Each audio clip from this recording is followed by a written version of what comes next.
I don't even know why we're doing this. You're about to get talked to by a guy with a Hello Kitty coffee cup, but whatever. I feel bored this morning, so I guess we'll talk. Uh, okay. So some interesting things going on.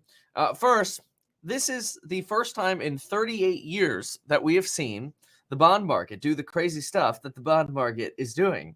2-year yields and 10-year yields, and basically all treasury yields, are skyrocketing.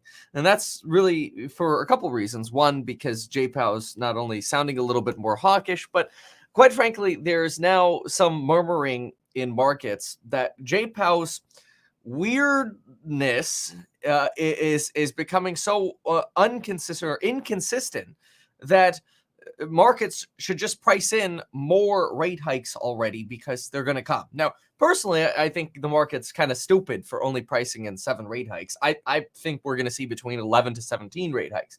And I always get the stupid comments from the losers in the comments.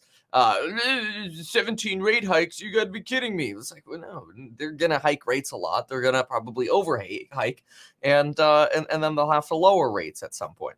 It's not going to be good for real estate in the short term, and it's probably not going to be good for some stocks in the short term. But ironically, over the last few weeks here, as we've seen yields skyrocket throughout about the last week or so, week to week and a half, we've actually seen the Nasdaq do quite well. It is a common belief that as rates go up, that the Nasdaq should do worse, should perform more poorly. But statistically, that's not necessarily true. There's if you plot sort of I wish I had the chart for this, but if you do sort of a linear regression analysis, you find very little correlation between yields going up or down and performance in the Nasdaq, which is pretty wild if you actually look at it that way, because usually we think, oh, well, yields going up means we're discounting future cash flows more and tech's going to suffer. Yeah, well, it's not actually how stocks end up performing. Kind of cool. I mean, I guess that's some good news. So obviously, some frustration about J Powell's somewhat apparent U-turn in choice of words yesterday. And this week, we're expecting to get a whole lot more of the good old Fed speak. In fact, Mr. Bullard was actually talking this morning, which I thought was actually kind of a little unscheduled, because with the schedule of discussions coming up from the Fed, I tweeted this schedule, and that was Powell and Bostic yesterday. Then today, Daly at 11 a.m. California time, and Mestre at 2 p.m. California time. Bullard not until tomorrow, but that changed. Kashgari Thursday, Evans Thursday, and then Barkin on Friday. What's interesting is Bullard just came out and started freaking yapping again. And Bullard's the interesting one, okay? Bullard's the only guy who decided to hike a half point and voted against Powell and the others. He just came out this morning and suggested that, hey, screw the 2004 tightening cycle, where in 2004, the Federal Reserve raised rates 17 times in a period of about 2.5 years. So that's 17 25 basis point hikes. Very, very steady. And this is what the Federal Reserve has told us since January, that we should be focused on more of like a 2004 style hiking cycle. Okay, all right. That it's like, thanks. Then we know what we're dealing with. But now we get a little bit of this U-turn. Let's see here. Let me see if I could get. I'm trying to get the 2000 or 1999 or 1994 hiking cycle up. Apparently, I can't freaking get it up. Come on, man. Fed funds rate. That's what we want to get. Jeez. Summary of economic. There we go. Effective Fed funds rate. Gee whiz, that took forever. Okay. Anyway, I want to see that hiking cycle from the 90s. There we go. So take a look at this. All right. So let's zoom in a little bit here. See right here. This is that hiking cycle from 2004 on right here. And this was 25 basis point hikes all the way from 1% all the way up to 5.4%. And this is kind of what we were assuming, well, not just assuming, but what we were told to expect. And this is not exactly what we wanted over here. We were. Oh, I don't think we ever did a thumbnail for this. That so terribly matters, but we'll do it. This is what we've been expecting. Hold on. I'm gonna do a thumbnail here with the Hello Kitty cup. My goodness, jeez. All right, here we go. Okay, I did it. So that's what we were expecting. Well, now Mr. Bullard is saying, no, don't expect that. You should be expecting the 1990s style hikes, which was right here. And so in 1993, in January of 1994, it looks like we hiked about 0.5%. This is all the effective Fed funds rate. Sometimes we could change this to just the upper bound, which makes this a little bit easier. But that's all right. We'll just stick with this. We'll go with the effective. That's fine. It's fine, Kevin. All right. So it looks like we had about a half rate hike in January of 94. And then in March, at least another half. Yeah, it looks like another half point. This is the effective funds rate, so it's a little harder. And then another, oh my gosh, this is almost like a 1.5% hike in 1994. And really, it looks like you had about 3 really aggressive policy meetings, 3 to 4 really aggressive policy meetings, and then they had the rates higher and stable. What's interesting about this is Jerome Powell actually pointed out that, hey, we have had these rate increases before without a recession, because those are the fears that you're getting here, is that they're going to hike us into recession. And Jay Powell refers to the 1996 era, to the 1980, like early 1980s period, around 83, 84, and then the 1994 period, as times when Fed rates were hiked substantially without a recession.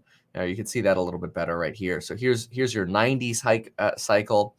I suppose these are the hikes over here that he's referring to in the 80s, the early 80s, and then in the 60s cycle over here.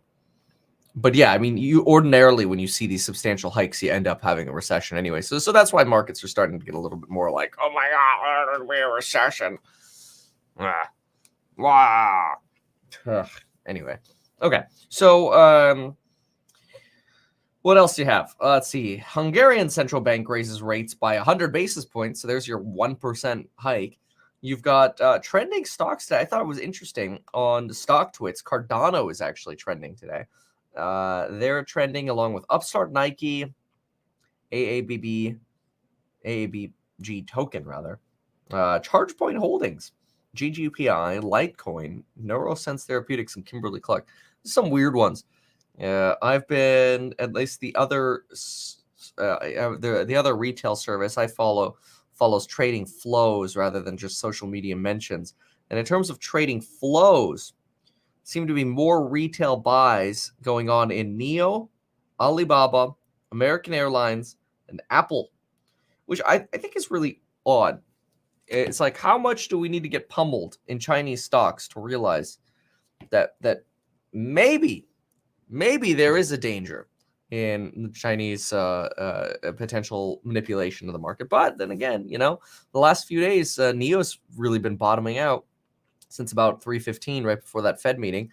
You go to, let's see, this is NIO. Let's go to Baba just issued a buyback, so they should be doing well. Yeah, look at that, 10% on the buyback. So hey, maybe they're onto something, right? So, Carnival reported. Ooh, I want to see that. Hold on, let's listen for a sec. I was tested by the company. I was feeling pretty good, and then I realized, hey, listen, I'm supposed to feel bad. And we had to set it home. Oh, there we go. They're not even talking about Carnival. They're just putting the little thing at the bottom. All right, let's see what happened with Carnival, unless they do mention it. There is some polling data published by Amex today. Okay. Carnival posts full year 2022 loss. They missed estimates. They came in at a loss of $1.68. The estimate was for a loss of 89 cents. That's almost twice the loss. Recent weekly booking volumes higher than at any point since the restart of the Great Cruise or Guest Cruise operations. Carnival expects adjusted EBITDA will turn positive beginning in the summer season. Carnival Q1 revenue per passenger up 7.5% versus 2019. Everybody's spending more money.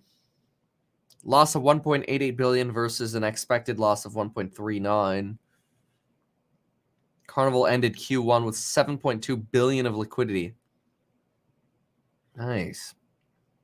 All right. Well, how much debt though? Well, that I do want to see. I'm actually gonna look. I kind of want to see how much debt they have. Everybody gets so excited about the recovery stocks. But hold on a sec.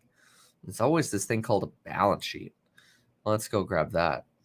So we are sitting at okay, USD. Let's see here. So as of the end of 2021, they had total current assets of 10 bill, total assets of 53, but that obviously includes the ships. And then they have current liabilities of 10.4, which matches their cash. Long-term debt of 29 billion. My goodness. Total liabilities 41. Okay, yeah, I mean they've got some difference there. I mean, even if we just take the current versus current, they kind of wash all their cash with current debt. And then obviously, how much are these ships actually worth? So I don't know. And that was at the end of the year, so who knows? We'll see. Anyway, if crypto is any judge as to how the day might go, it seems like it should go pretty decently. You've got Bitcoin almost at 43,000 again, which is quite cool. I mean, yesterday we were at 41,000. Ethereum was at 2860, 2840 for most of the day. And let's see if I can actually get this to update. Yeah, there we go. Okay. And take a look at that right here. There you go. BTC almost 43,000. Just over 3,000 on Ethereum, and Cardano at 96. Let's go. So kind of interesting. You have also got Dogami listing on a couple exchanges today. It's their first listing. And oftentimes we can see crypto sort of precede movements in the stock market, which I think is kind of cool. So if we go to, let's jump on into cnbc.com and just kind of see what future, well, actually, you know what? We should just go to the investing. Let's do that.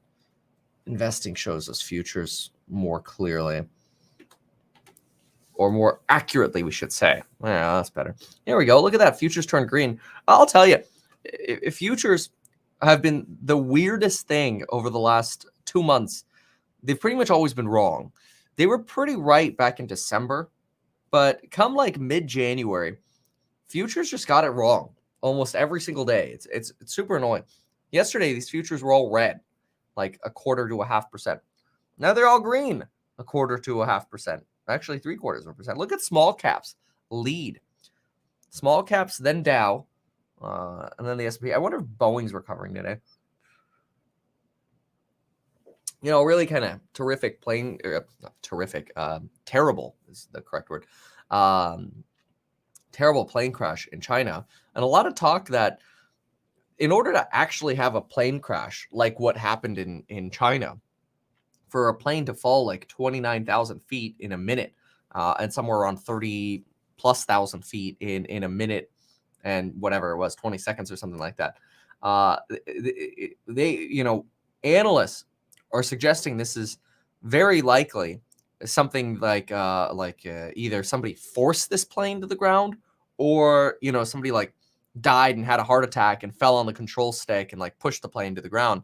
But usually like somebody else would be able to take over, or the plane would be able to correct itself, because the plane's actually quite good at being able to do that, unless there's some sort of major mechanical function. But it's quite rare. So a little sus, to say the least, that Chinese plane crash. So I guess we should go take a peek and see what Boeing's doing. Here we go. BA. No, still down a little bit in pre-market. Oh well. And then what was it yesterday? Yesterday they had a 4% day to the downside. All right, so we talked about Bullard. Bullard being a little fussy. Some people are actually now talking about the potential that the Federal Reserve may not like it that the stock market is going up, and that they are purposefully coming out more aggressively because the stock market rallied last week after the Fed meeting. And so now they're like, crap, stocks rallied. We need to go out there and, drive these things down a little bit. Oh, man. It's the biggest legal stock market manipulator ever is Jay Powell and his comrades. Okay, that's probably offensive to say now. I shouldn't call them comrades. You could say that maybe like 2 months ago. Now you can't say that anymore. But that's okay, because I got the Hello Kitty cup. Thanks for the $9 donation and $40,000 COP donation. COP currency. And it looks like you had a question. Oh, I want to see it here. All right, let's see what we got here. The other day you said if you were looking to exit the market, you thought the 25th should be a good day to do it. Well, I actually have that written down because I write down my little predictions. And so this little piece of paper has been sitting on my desk since March 14th. This little paper says sell between March 16th and March 25th. That would be now. I probably won't, but I did write that down as like a potential sell sig. Just because I thought that it would be a period, there would be a period of calm, and that during the period of calm, we would see stocks rally, and they have been rallying. They've been doing quite well. Even specifically, and I wrote down Tesla and consumer discretionaries and industrials. I wrote those down. Tesla's been doing quite well. I mean, look at it. And it's just been retracing quite well. Almost back to that 50% retracement, which is 968. We're, almost tried to push into the open there a little bit. Affirm's not having a great morning. It had a decent day yesterday, but not having a great morning today. Mullen, here's this one is, look at this. Yesterday, it ran all the way up to the 23.6 Fibonacci retracement line, got nearly instantly rejected off that line. Now, that rejection came at about the same time that J-Pow was talking, so I can't tell if it was literally the 23.6 line that freaked traders out or what. But it got rejected straight off of that line. Oh, we gotta get rid of that. There we go. Which is kind of interesting how the lines just always freaking work. It's scary. It's very scary. I don't know what to say about it. I really don't. April 18th is tax day. Yeah, everybody loves tax day. Oh, by the way, this video is brought to you by StreamYard. You want professional live streaming software, make sure to check out StreamYard by going to metkevin.com/StreamYard, which is kind of cool because you can multi-stream. You want to multi-stream to Twitch or Facebook or Twitter, you can do all that. It's kind of awesome. It's back at the NASDAQ. It's utility owner and operator, Global Water Resources. Jim mentions Boeing, and the latest indications do show no survivors in that crash in China. They did tweet yesterday, Jim. Our thoughts are with the passengers of the flight. Ooh, like 90% green. Yeah. All right. Well, I guess we could go take a look to see how things are actually opening up. I guess. Look at this. Owlet, I'll tell you, Owlet has been doing an interesting move. It's like back over $3. Nike did decently on their earnings. Now, these are earnings from, obviously 3 months ago. So the end of the year. which I think does give a little bit of a misleading portrait of consumers. But I'm very curious to see how they end up doing going forward, because I do think if people are going to save money and spend less money on consumer discretionaries, Nike's not going to be the place to be. But their last quarter was great. It showed a lot more pricing power than I expected. I expect that pricing power to go down when people start cutting on consumer discretionaries. Looking back, earnings right now are so dated, because they're telling you about like Black Friday in December. Everybody felt rich then. It's so different. Oh, look at what's going on with Upstart. Upstart's supposed to be the trader stock. What is this? What is this crap? Okay, it didn't even care about that line. Oh, that's embarrassing. Look at that, 8.5 to the downside. It's just nuts. Affirm's, not enjoying opening up either. The first, the market open is such a crapshoot. I personally try almost never to make decisions on market open. I'll go into market open with decisions made from the prior day, but I'll tell you, watching market open is just entertaining, because it's just like you have no freaking idea what the market's going to decide to do. Like, who knew that Cardano was all of a sudden just going to spike? I mean, I'll take it. Things going back to $1. I like it. As soon as it goes to $1, I'll have 600K, and even 600K. It's because I got 600 coins. Sorry, 600,000 coins. Anyway, Ethereum, BTC obviously moving. Oh, Solana just crossed 90. Good for them. All right, Xpeng, Neo. Oh, Embraer. Embraer is just another one of those beat up airlines. Very, very low volume as well right now. At least on that market open. But we've really started seeing them recover from this $10 range as well. You're seeing a lot of these companies recover from about that 0% Fibonacci line to about 23 to 30. There we go. That gives you an example how we're just now breaking over that 23.6 Fibby. See how Tesla's deciding to open up this morning. Everything's just a mess. I was actually doing well. It showed it as 1%. A little messy there on the candles, but who cares? Anyway, first Tesla from Berlin being delivered today. I would have loved to go to that, mostly because I speak German and I have a German passport, so it would be very easy to travel. But apparently it's like a mostly private thing where just some people are getting, it's frozen. Mostly some people are getting deliveries. I think it's like 30 something deliveries or whatever. And then I think Olaf Scholz is supposed to be there, which is kind of cool.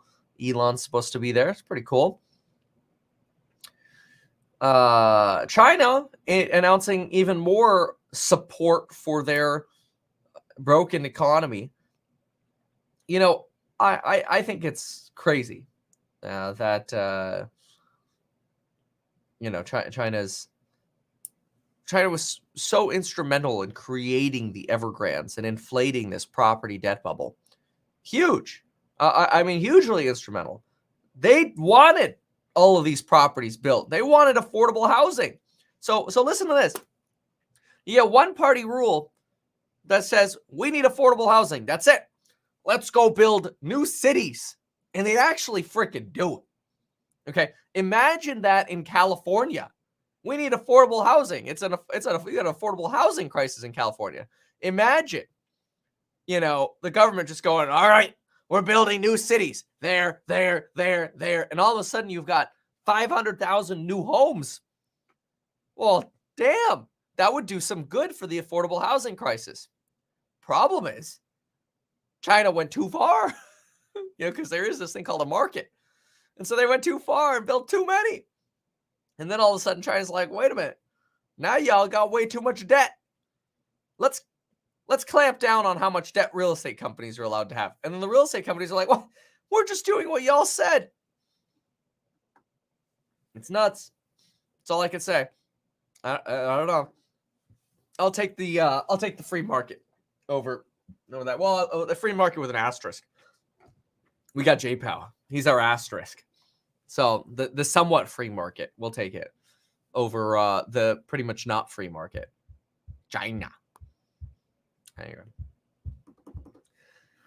Yeah, there you go. California's homeless should all just move to China. Then all these vacant buildings could have argued. You know what?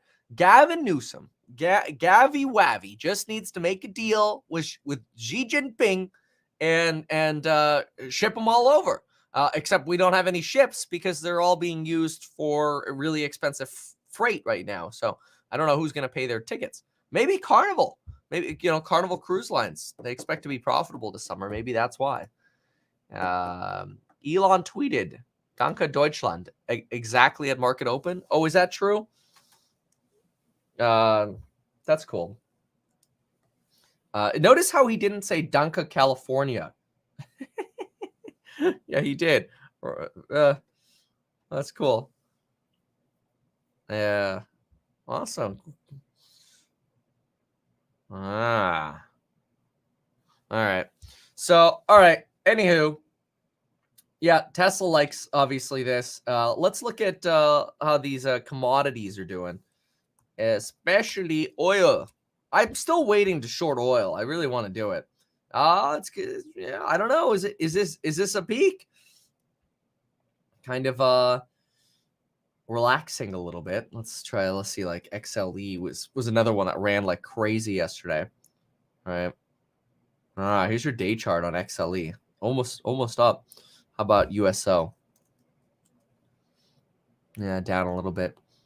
I was really waiting for about this range right here, and we got rejected perfectly off of it. I even said it in a video yesterday. I said, "I know." There we go. I hate it when it does that. I even said in a video yesterday. So you got to press lock on these things, otherwise that crazy stuff can happen. Anyway, yesterday in a video, I mentioned that if we would just run into the if we would just run into the 61.8 to 78.6 region right here, this is where I want to short oil. So I think this was peak fear right here, the 78 to 100. So we're not going to get that again. But right here, that would be juicy. Well, I don't know. It's just an idea. SoFi's at the 950. That used to be my area code. And HUD 8's catching up now that we're actually seeing some movement here. Zim. Ooh. What's happening here at Zim? Wait a minute. Why is it at... Oh, probably because of the dividend. Yeah, this is really interesting. So Zim shows that it's up 5%, but they paid a dividend of like $17, right? And so it's kind of interesting that it shows it's up while at the same time it's down 14%. What's also very interesting about it is I am shorting Zim, but I know I have to pay the dividend. So right now I'm not really... I'm probably down like $3. It's kind of a bummer, but we'll see how long. We'll see how long that stays up now that the dividend's been paid. We shall see. It's a shipping company, by the way. Anywho, all right. So let's see here. Meet German Kevin, please. 99999. No. 954 Broward. That's right. Shift going ape. Bought it hard at 170. Oh, that's good. Well, I like that it's going ape. Let me see here. SFT. Yeah, look at it run. I like that. You're right. You're really moving between this floor that was somewhat drawn over here. I mean, look at that. At one point, we went under $1.50. How stupid is that? And it's really running. And these are not even retracement lines. These are just good lines. So, well, I hope it keeps doing it because I have a little small call position on shift. So we'll see. Anyway. Okay. Well, let's see what else let's see what the suits are up to. Oh, after we got to check out rates. Oh, mortgage rates should be fun to look at. Yeah. Oh, look at that. It's up another 0.05 today. Oh, we're going to 3%, bros. I've been saying 3% for a month and a half, and everybody got mad at me. Like, wait, what do you mean it's going to 3%? That's stupid. Okay, dude. Okay. Like, we're going back to 5% mortgage rates. Whoop. And then People are like, no, we're not going back to 5%. That's stupid. Why would we go back to 5%? No. And then this is your mortgage rate chart. I'm sorry. Hate to say it. Hate to say I made money watching those things go up because I shorted treasuries. Oh well. Okay, so then we were going to look at the suits. Let's see what the suits are saying. Okay, Emily, the suits. Treasuries are extending their sell-off and are likely to be weighed down by mortgage originations. Yeah. Bullard says 1994 is the model, wants a 275 basis point hike in 2022. That would bring us to about, 2.75 to 3%. He favors a double-barreled approach to tightening by reducing the balance sheet and hiking aggressively. Oh, you gotta love when Bullard comes out. It doesn't actually seem like the market really gives a crap about Bullard, though. I think it's Powell who makes the market nervous. There we go. Powell makes the market nervous. And look at this. This is your QQQ right here. A tiny little red candlestick forming now, but hey, I'll take that as an open. I'll tell you, like I say this to course members too. The morning is the market open is such a crapshoot. If you do not have your plan set for market open, don't make your decision based off how the stupid things are moving the first 5 minutes.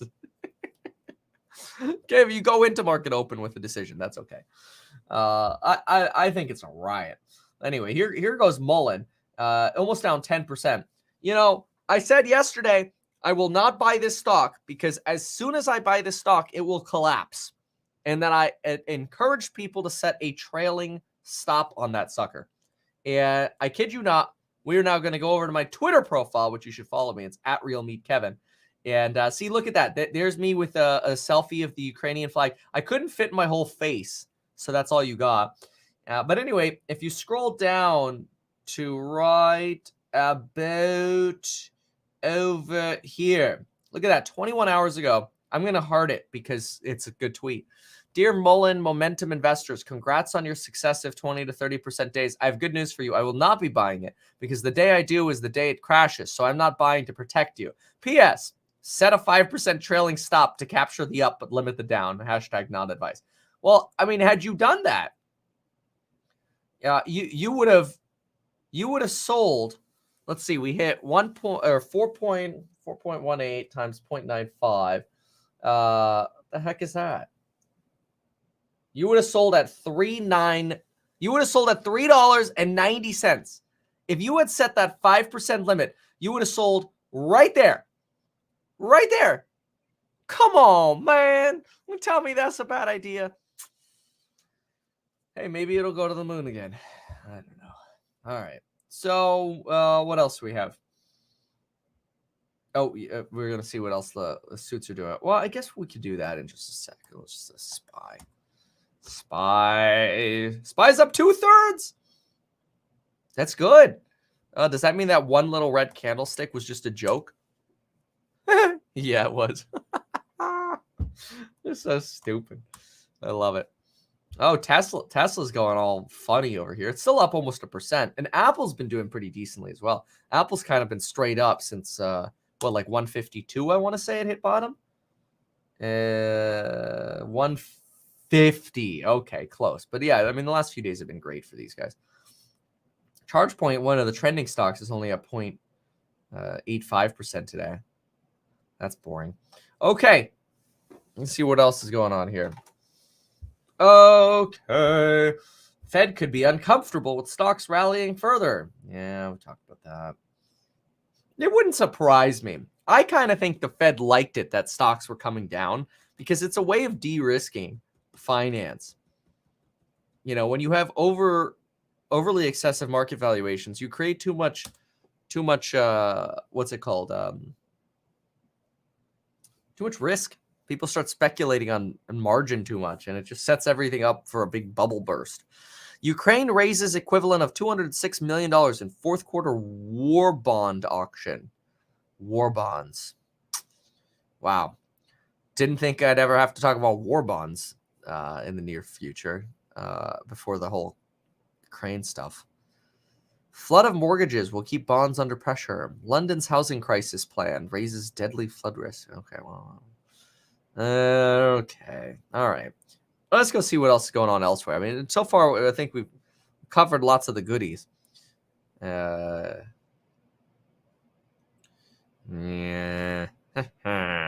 Okay. Let's see what else. Let's see what the barren people are saying. I don't know. Sometimes they piss me off. Sometimes I really like them. Kryptonite. Inflation is at its highest level in 4 decades. Major problem for the performance of stocks and bonds. I don't know. Performance-wise, we've been good. It's time to mix up things in your portfolio. Here's how. Okay, let's see what your recommendation is, Barron's. Hashtag not financial advice. Hashtag Kevin's not financial advice. Coupon code expires in 3 days. For decades, investors relied on the 60-40 mix of stocks to bonds. Blah, blah, blah. Didn't disappoint. Produced a total return of about 9% a year. With inflation now surging, however, and interest rates on the rise, it may be time to rethink that order. Adding alternative investments is a way to counter that blow. They include hedge funds, private equity, real estate. I always think it's interesting that real estate is considered an alternative investment. I mean, I get it. It's not like a security or whatever. But really, everyone should be owning real estate. Like everyone. Oh yeah, the market is turning down red a little bit right now. That's all right. It's stupid. I tell you, the market open fluctuations are the stupidest thing as ever. And everyone should own real estate. Every single day in our course member lives, I answer real estate questions, and we try to do a real estate deal analysis, but sometimes there's not always one there. It's really because everybody should own real estate. Like, I don't know. Somebody give me an objection to owning real estate, and don't say it's too expensive. Because if it's freaking too expensive, then move to a poor area or somewhere you can afford it. A poorer area. But you got to get into owning real estate. Liquid alts, blah, blah, blah. Detroit's actually doing quite well. I mean, they are really expanding quite nicely. Many investors think of alternatives as fully liquid. Blah, blah, blah. It's kind of boring. All right. Yeah, Detroit's really growing out well from the center of their city, and they really cleaned up the city well. Yeah, look at that. Look at that fall right back to that 38.2. Getting a major catastrophe. You know, that's called insurance. Too much maintenance. Man, what kind of dump property are you buying or even remotely thinking about owning if you're worried about too much maintenance? Do you realize that of the 25 properties that we have, the amount of maintenance that we do after we fix them up, maybe is like $400 a year. Dude, come on, man. $400 a year per property on what, $25 million of real estate? That's stupid. It's nothing. It's like, oh no. Like, let me think of some recent ones. There's so few, I can't even think of one. I want to say maybe in January we had to do a stove for somebody, and people are like, oh, that's it, it's a stove. I'm like, what stoves are you freaking people buying? They're $499. With inflation, they're $580. And you pick them up at Lowe's. And then you use a coupon code while you're at it, and you stack it with getting cash back on your 5% off Lowe's Rewards card. It ain't that freaking hard. You're going to say maintenance is a joke. It's a joke. Metaverse land. This is the biggest fraud ever. U.S. rethinks uranium supply for nuclear plants after Russia's invasion. Well, hey, you know, before you short oil, go long uranium. You know, I do think it's wild that the EU is stocking up on iodine pills. Did you pick reals? If I had to only pick one, would I pick real estate over stocks? Yes, because I can guarantee you I could get real estate under market value. Guaranteed. Like, no question at all. I guarantee you I could get real estate under market value. Does that mean I might make less money in real estate if you don't get lucky and like Tesla like quadruples? Sure. I mean, like if Tesla quadruples, well, that's amazing. But it's already almost $1 trillion company, so you don't want to make bets that are too outlandish. Yeah, I don't know. Market. See, this is literally proving why I hate market open. I hate market open because of this. Like, see, look at this. Like I said, if you went into market open with a strategy, that's fine. But if you based your gaming today in the stock market on what the market did in the first 10 minutes, well, at least on QQQ, you got screwed. On Tesla, you got screwed. The SPY is actually holding up. ADA's holding up, but it's also showing a little bit of a rotation. And Upstart, I guess, is holding up, but it's also not. I don't know. Whatever.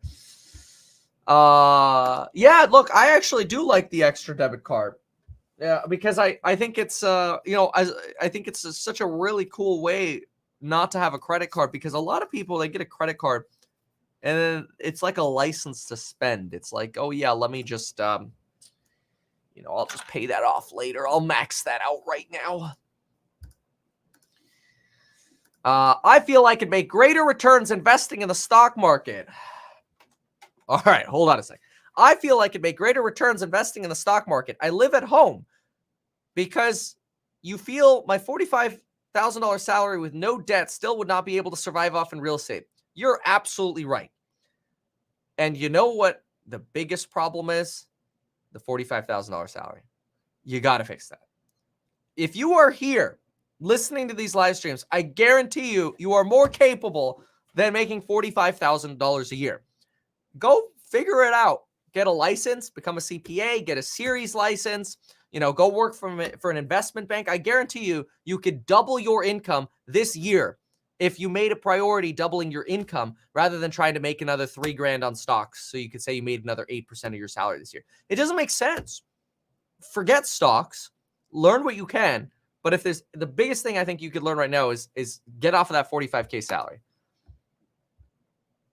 All right. Well, yeah, what's Neo doing? I don't know. Yeah, tech's awesome too. Neo. Yeah. I mean, it's just the market open. It's a crapshoot. Oh. Dude, somebody's 23 years old here making 80K in personal training. You're making 80K in personal training. That's impressive. People must like you. That's really good. Good for you. That's really good. See, I think this is also a big problem, is in our society, we want to play the relative game. Like this question: how much should a 20-year-old be making? Dude, your profile picture is you in a suit. If you're wearing a suit and you're a suit, you should be making 100K. If you're putting a freaking suit on every day, you should be making 100K. Okay, or more. Like, somebody, look, I was walking around in gym shorts and a t-shirt in Manhattan, the financial district of Manhattan. I'm walking around the financial district of Manhattan. Again, gym short and t-shirts. One t-shirt. And somebody comes up to me. Mind you, I'm in the financial district thinking to myself, man, what would it be like to live in Manhattan? I've always wanted to work on Wall Street, right? I'm walking around the financial district, and this girl comes up to me and says, meet Kevin. And I'm like, oh, I was trying to go incognito. Yes. but I don't look like me because I was just wearing stupid nonsense clothing. And I think I was sweaty from having just gone on a run. I'm like, oh, this is embarrassing. And she's like, no, Kevin, I don't care. I want you to know it's because of you I'm working on Wall Street. You told me to get a better job. And so I quit my job. I studied what I needed to do to get a job. And now I work in that building right there. It's Deutsche Bank. She's making $130,000 to $145,000 a year now. And she's working in Manhattan on freaking Wall Street. And I'm like, that's what I wanted to do. That's really cool. It was just amazing. It was really incredible. Anyway. Okay. So look at this stupid market. How could you make any decision at market open? It's one of the reasons I stopped doing the market open live streams, because it's just like, it's so irrational. It's dumb. Just like wake up an hour later, have your coffee an hour later and go, that's what happened this morning. Okay.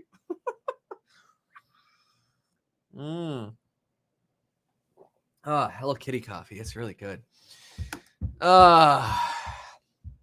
Anyway, so what's your strategy for getting undervalued houses? This is an easy one. Find the stinky, nasty ones that nobody wants to buy. People are like, yeah, it's going to cost. Okay, listen. I'll tell you, the stupidest thing I would ever hear when I was standing inside of homes, holding open houses, especially ones that were dated from and this sounds crazy because the 90s isn't that bad, but people would still think it's dated. I'd be in a 90s home. Sometimes I'd even be in okay, best example yet, okay? I'm standing here. You know what? Let me see if I can pull it up because it's so great. Let's see here. This is freaking hilarious if I could. I might not be able to, but I will try anyway. It's so dumb. No. You got to see it. I got it. I logged in. Where is it? All right. This is from 2019, which is just insane. It feels like the last 3 years have just evaporated, but this is a good one. It's worth seeing because it answers that question.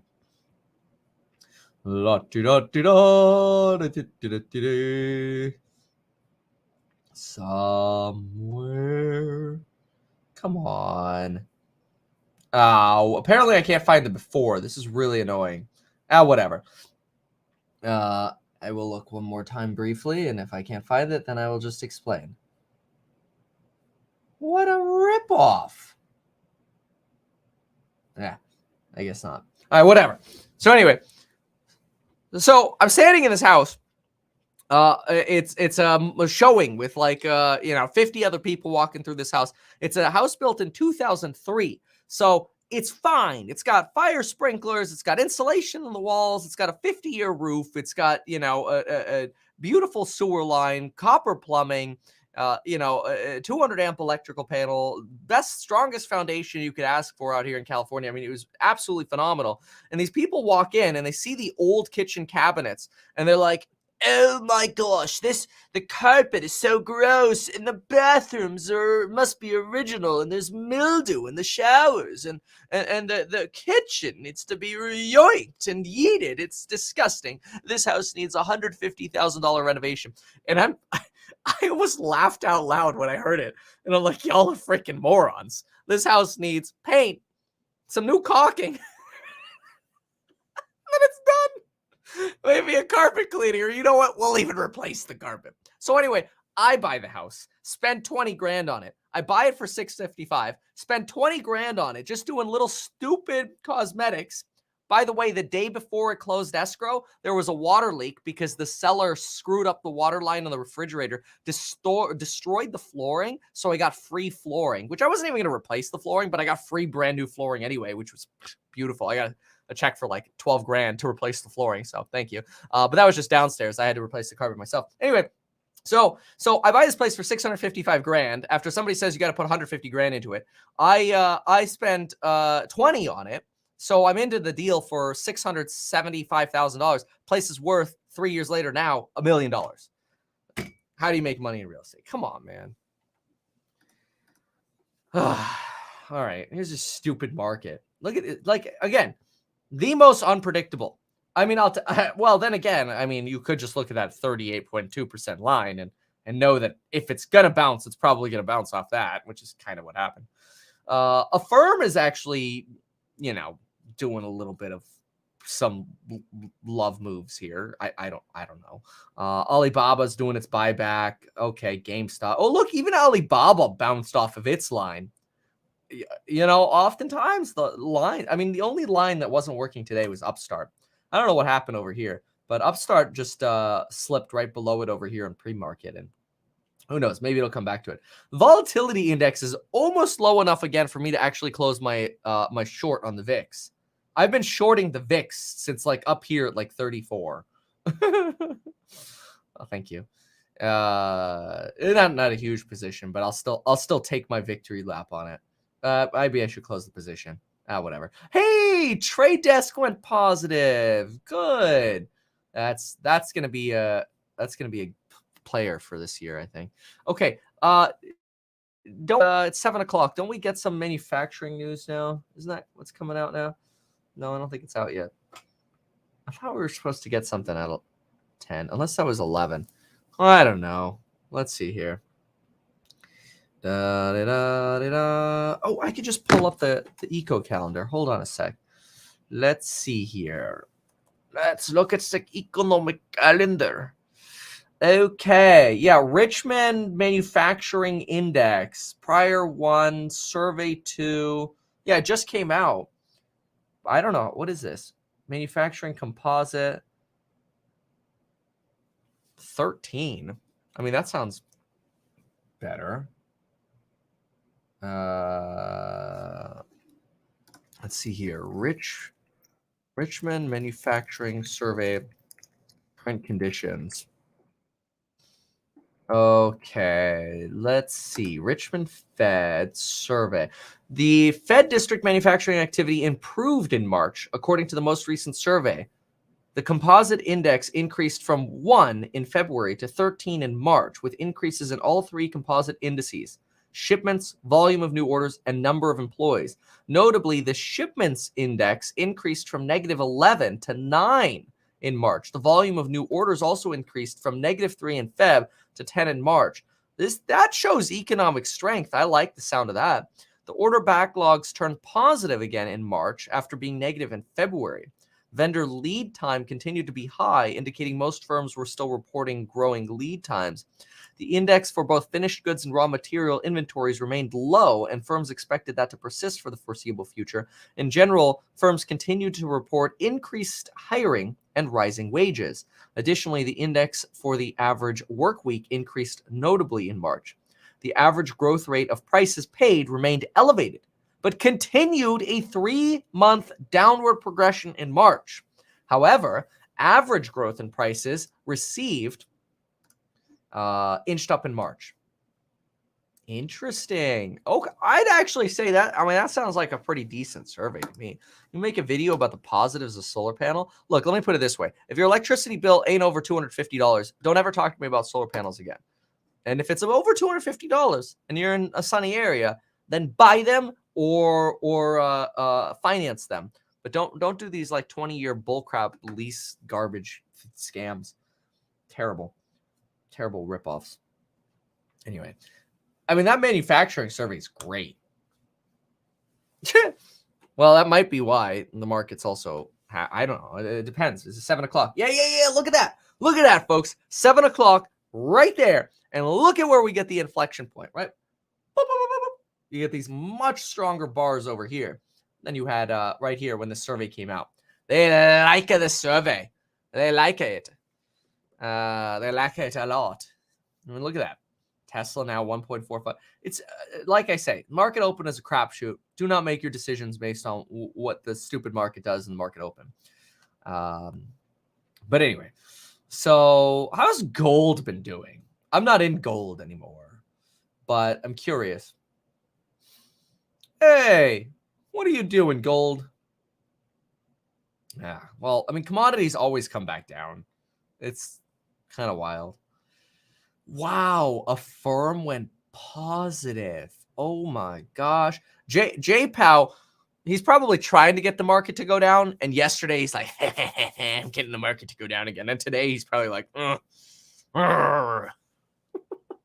it's not working. Send Bullard out again. Release the Bullard. Yes, we need 3% rates. You know, I kind of this is stupid, but I can't help. But I was thinking about this yesterday. I'm like, the whole market's like freaking out over this 50 basis point hike, right? And I'm thinking to myself, like, imagine we're all at a party and the party's kind of like weeded out a little bit. Like the loser weird kids have left the party because they've lost like 90% of their portfolio. So they've left, you know, the people who could like adjust the dance moves with the flow of the dance floor, like they're still around. Like, you know, you guys are still here and gals and I'm still here. And so we're on this dance floor dancing and Jerome Powell, all right, 50 basis points. And then, you know, the suits and some of the weird kids on Wall Street. And then 30 seconds later, all right, back to party. It's like, who freaking cares? Like, is it like, are we really going to care about a 50 basis point hike? I think not. Are we really going to care about going back to 2% or 3%? Probably not. Is real estate going to care? Yeah, probably in the short term. But I mean, the economy's not doing that terribly. It's not, you know, it's going to be, though, we are going to price in fear, though. And I do think that war is something that is going to reduce consumer spending. I really do think that the Russia-Ukraine invasion reduces the chance of a recession because the Fed is going to be more dovish than they would have otherwise been. I think they would have rug pulled us if it weren't for war. They would have rug pulled the crap out of us, and that would have forced a recession potentially. But anyway, things change, I guess. So, okay. Well, I'm kind of tired of scrolling on this stupid stuff. Let's see what the suits are saying now. So that was interesting, the Richmond survey. Looking for any big movement in Tesla stock after Berlin? No. You know, I tweeted about this, actually, and I don't think Gary Black liked it because, you know, he's big old Tesla bull. And where was it? Oh, I'll find it. It's worth looking at. I like how hashtag earthquake is trending in California again. It's so dumb. Every time there's like a factor 3 shaker or whatever, this goes trending. Oh yeah, here it is. So Gary tweets, Tesla has run up 18% since Monday versus the NASDAQ, in line with their beta of about 2x. Wouldn't surprise me to see Tesla traders take profits next Tuesday after Berlin's opening. Fine. Traditional thesis could make sense. I replied, seems like traders are trading macro here. No, Tesla's low was on Putin's invasion, not on Tesla news. I still believe that's true. I don't really care about Berlin. I think that's priced in. You know, I don't really care about really any of the little micro news from coming out of the companies right now, unless it's just like bad news and you got to get out of the company because they suck or whatever. Which is possible. You know, some companies just turn to crap and then you got to get out. You know, it's kind of like people are always like, no, just hodl and dollar cost average. You know, dollar cost averaging was not designed for hodling like individual stocks. Dollar cost averaging is an excuse that uneducated investors who don't use fundamental analysis use to help with their stupid stock picking. Dollar cost averaging was designed for passive investing into index funds. You get paid, you don't care about the market, and you just throw your money into the SPY or the NASDAQ and you go, GG, whatever the market does, I don't care. And honestly, that is probably the best thing that 99% of people could do. But to dollar cost average into individual stocks is a bad idea. You should follow what Warren Buffett says, which is buy when there's fear and sell when there's greed. But apparently in this hodl culture, if you sell when there's greed, you are a paper hander. And if you buy when there's fear, you're a pumper. But that might just be social media and idiocy. It's really dumb. But no, DCA for individual stocks. Don't work that way. No good. All right. So Cloudflare. Ooh, Cloudflare's back over 110. That's cool. Look at them. 7% on the day. You know, Biden yesterday was ranting about cybersecurity threats. So, I mean, I guess that's not a terrible idea. But the valuation of these companies is still pretty impressive. Like high, really high. But whatever. Where did my list of... Oh, there it is. Let's see what the news is. Omicron subvariant BA makes up 34.9% of COVID cases as of March 19th. Man, I'm so tired of COVID. I guess I don't know who isn't. Anyway, I don't know. Does anybody else want to complain about something so I could yell with my Hello Kitty cup? Why is AMC moving? Well, because the broader market's moving. Let's see here.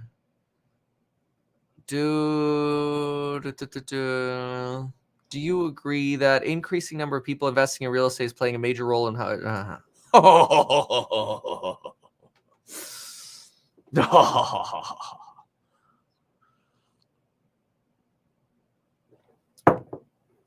The question is, do I believe that an increasing number of people investing in real estate is playing a major role in driving up housing prices and limiting affordable housing? No. I'll tell you exactly what the problem is. Local governments. They're complete morons. They say they want to build more houses on one hand, and then you get investors who invest millions of dollars to create new homes or to build affordable housing units, and then they string them along for 2 years waiting for building permit approvals only just to deny the investors at the end. So guess what happens, especially when you're in stupid, dumb states like California? Investors just say, you know what?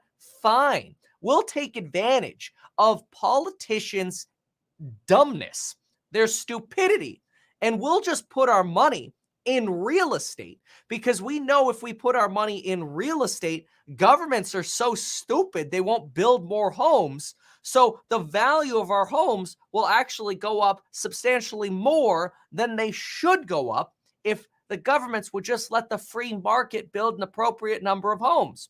So in other words, you've got politicians blaming hedge funds and Wall Street for buying real estate, when really it's the politicians who are enabling this insane and stupid real estate appreciation by not allowing the free market to build enough homes. Sure, we got supply chain issues in housing construction, but let's be real.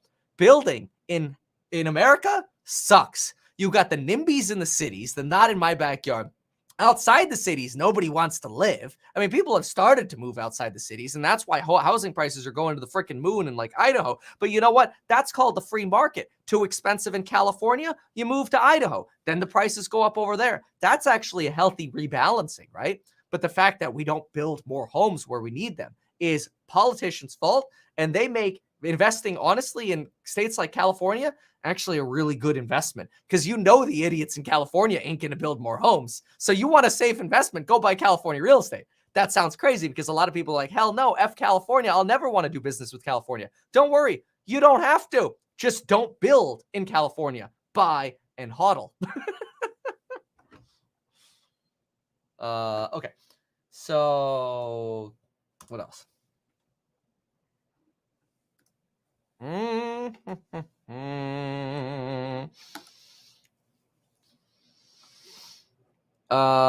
Homeless are moving to California. Man, that's just what the dumb California politicians say, who screwed up dealing with homelessness in California. You look at the stats, 90% of the homeless in California come from within California.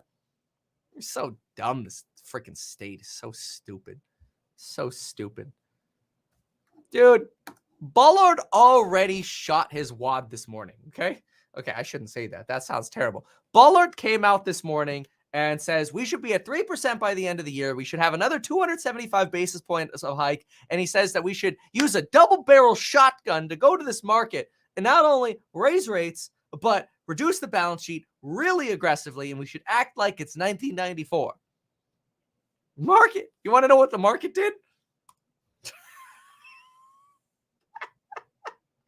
This is what the market did. There's Bullard for you. So you want to know if you should take profits tomorrow with Bullard? There's your answer. Reload, bitch. Oh my gosh. So stupid. Oh man. It's just crazy. All right. Well, it's clearly a little bit of a risk-on day today. Well, then again, you do have the buybacks at Alibaba, so you got to give them that, okay? They are getting the response to that. But you got GameStop going up. I mean, when Matterport goes up 4%, you know it's a risk-on day. Geez, that thing's just gone straight to the toilet. I will say, though, this freaking Enphase has got to stop running, okay? Like, look, I mean, I got a great Enphase position. I bought 10,000 shares at $120. I bought more like 140, 150 and stuff. But 192, come on, Enphase, would you give me a freaking chance to go shopping some more? Like, give me some more blood, will you? See, this is the problem. When the market starts rebounding, we get all sad because it's like, dang it. Now I wish I had bought more low, right? But that's normal. Now I'm already fully allocated again, right? Like I'd be borrowing money to throw more money into stocks. So it's fine. But I mean, part of me is still like, I like Enphase, like 140. Oh well, what are you gonna do? I don't know. There got to be some like a firm. I'm actually up on a firm now, barely from when I rebought it. See, I bought a firm at I think $40 and $42, and then I sold I lost about 30K because I narrowed my position a little bit to buy. Actually, I think it was Enphase. I'm not sure. I bought something else. Yeah, but I sold a covered call on the other half and took full profits, well, like 90% profits on that call that I sold, and that offset the other. So it ended up working out. But yeah, firm's been a rough one. That's been a little bit of a pooper. Trade Desk has been doing well. I guess we should actually look at the chart. That one's been doing okay. Part of me is like, when are we going back to the hoods? This is a tough one because the brokerage business just sucks right now. Oh, that reminds me, this video is brought to you by StreamYard. If you want to check out professional live streaming software, make sure to go to metkevin.com/StreamYard. You can multi-stream to Twitch and Twitter and Facebook all at the same time if you wanted to, which is really cool. And I could put up, little comments like this. See, dude, hood is cooked. I know. Kevin, you opened a margin during these rate hikes? No, dude. I freaking hate margin. I hate it so much. I've never been margin called, which is good. But it screws up your psychology a lot. It's not good. It makes you too aggressive on buying the dip because it's kind of like a credit card. Once you start using it, it's like, oh, well, I mean, I'm already using it. I may as well just max it out. It's scary. How do you generate seller leads in real estate? You got to meet people. Okay, look here. You want more business in real estate. You got to get off your butt.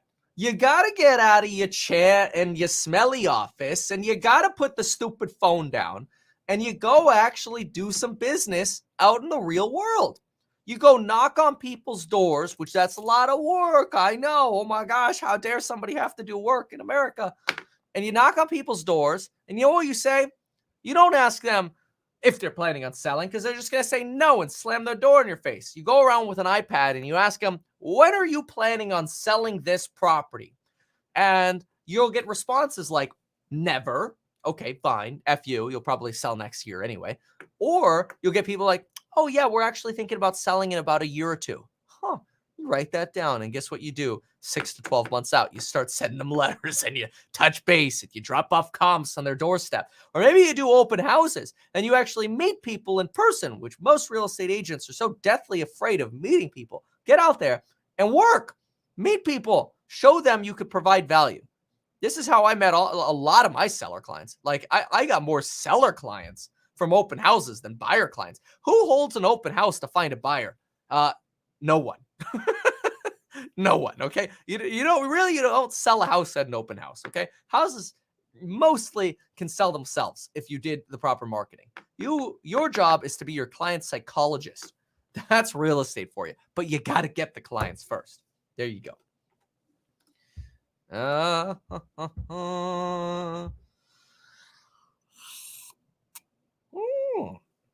Apple almost back to 170. I will say a lot of things are going to move up if we do continue this sort of like rally that we've been having. Lucid, I'm concerned about going above 30. I mean, it's $40 billion. It should not be a $40 billion company.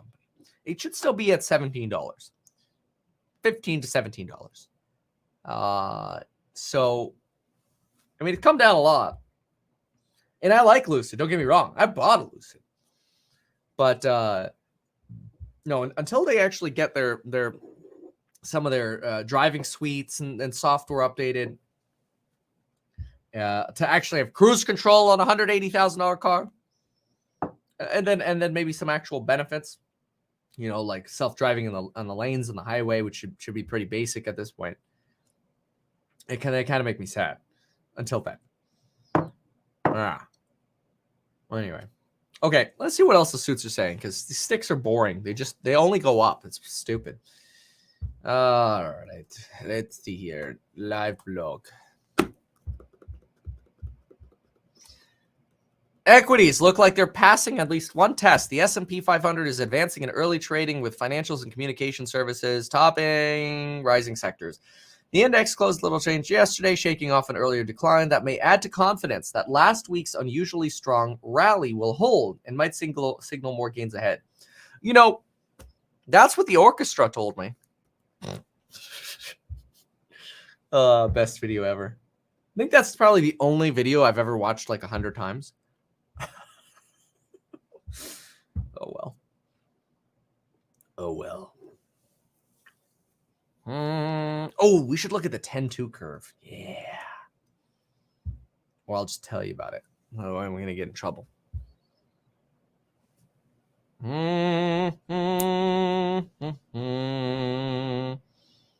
Dude, I have not owned Nano Dimension in like a year. Zelensky, Kevin is like Zelensky, fake woke politician. You know what? You suck. Your name fits you. Zelensky's a badass. And if you think otherwise, you a dumbass.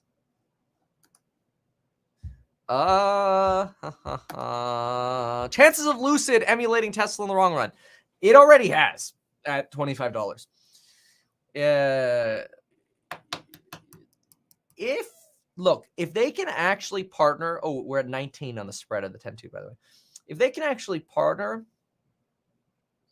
with like an NVIDIA, a Qualcomm, or an Apple, or somebody to bring self-driving to reality, they have a shot. They have a shot. And it's a lottery ticket is what it is. Should we sell a little bit of Enphase to buy more at 140? Nah.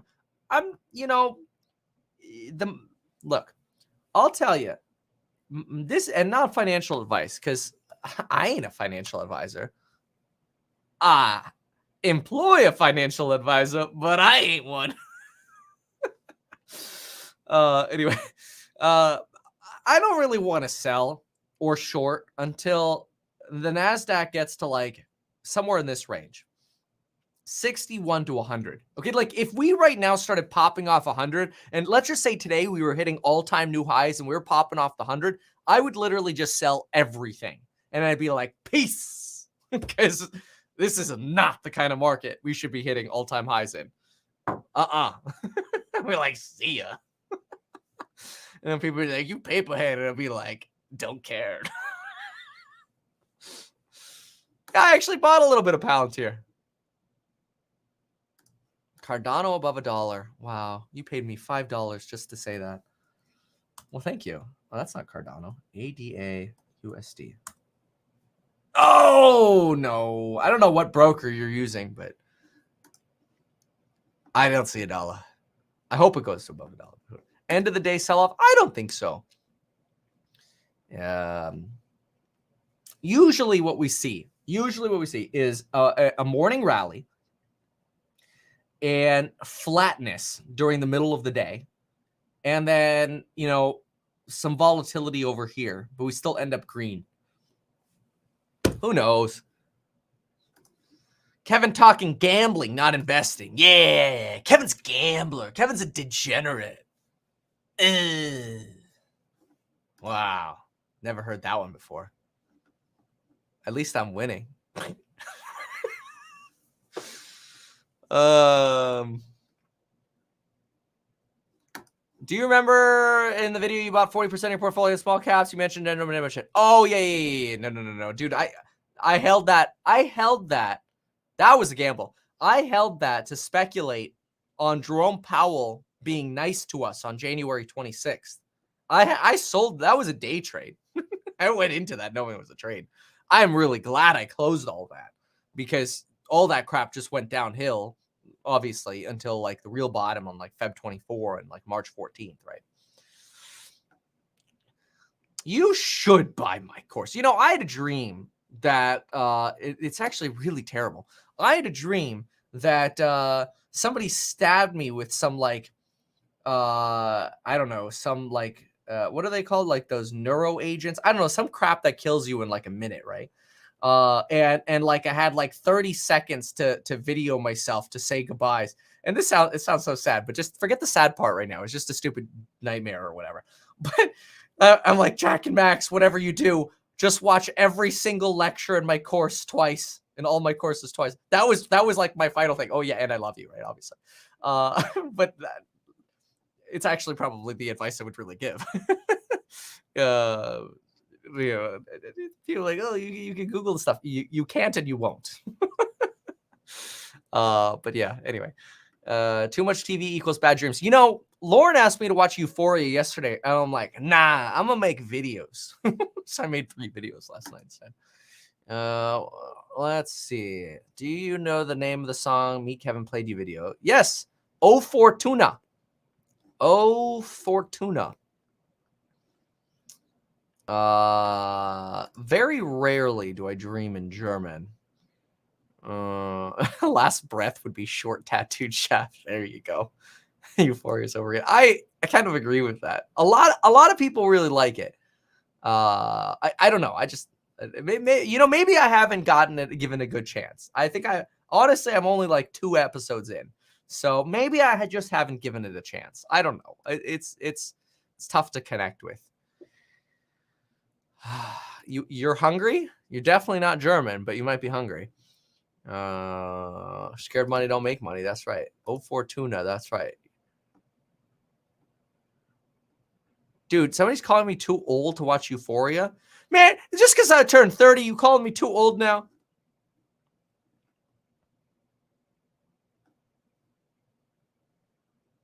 Nine. Kannst du etwas auf Deutsch sagen? See, now that's somebody who knows how to speak German, or at least write German.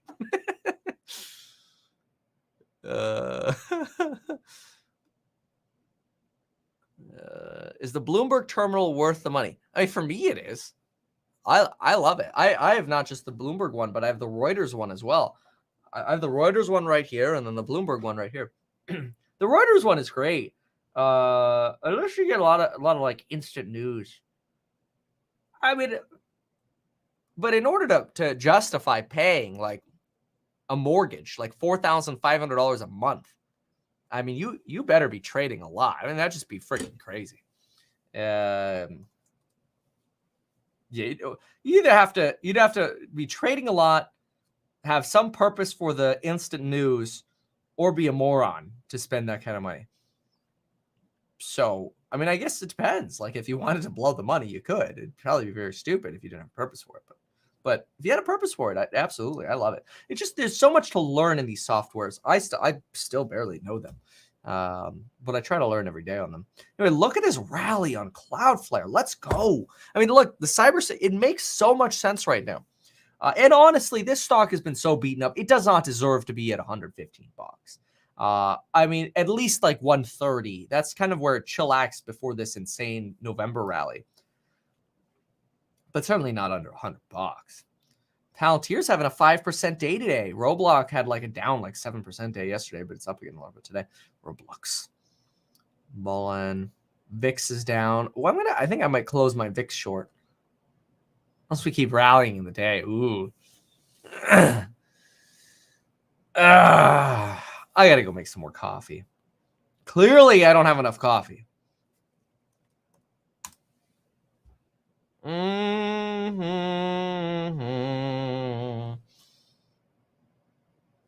Is there any other news? I don't think there's other news. This is boring.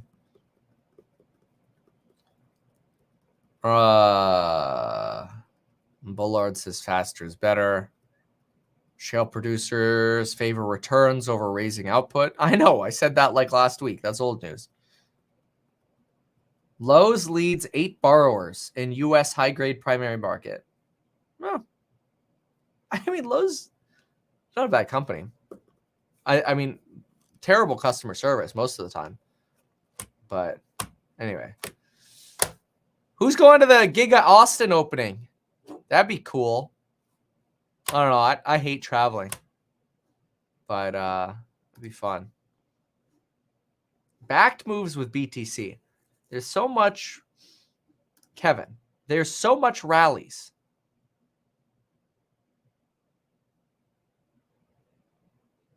There's so many rallies on zero volume. Does that not mean anything? I mean, where do you see zero volume? Hold on. I don't know, man. To me, it looks like these volume sticks over here are a lot higher than what we had in a lot of 2021. That looks like a lot of volume. Let's try the SPY. That looks like more volume. Tesla. That looks about consistent. Where's the no volume? I don't know. Nano Dimension?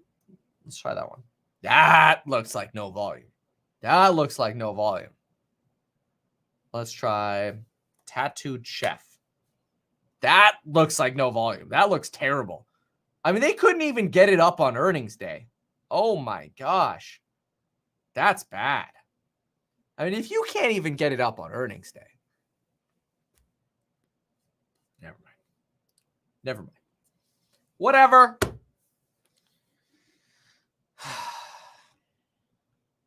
Thank you for the sticker.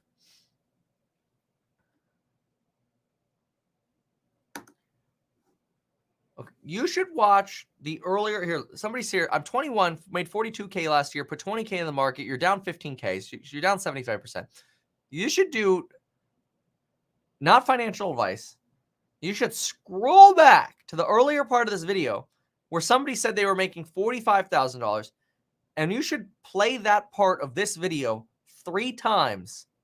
Listen to it. Then get yourself some sticky notes, but don't buy them on Amazon. Go cut a piece of a newspaper up and tape it to your screen or something. Don't waste money. And write down what was said and then actually do it. That's what you should do. You don't need to buy a house with your dad right now. You need to watch that part of the video. Why am I not on Millennial Money? Well, here's the reason why.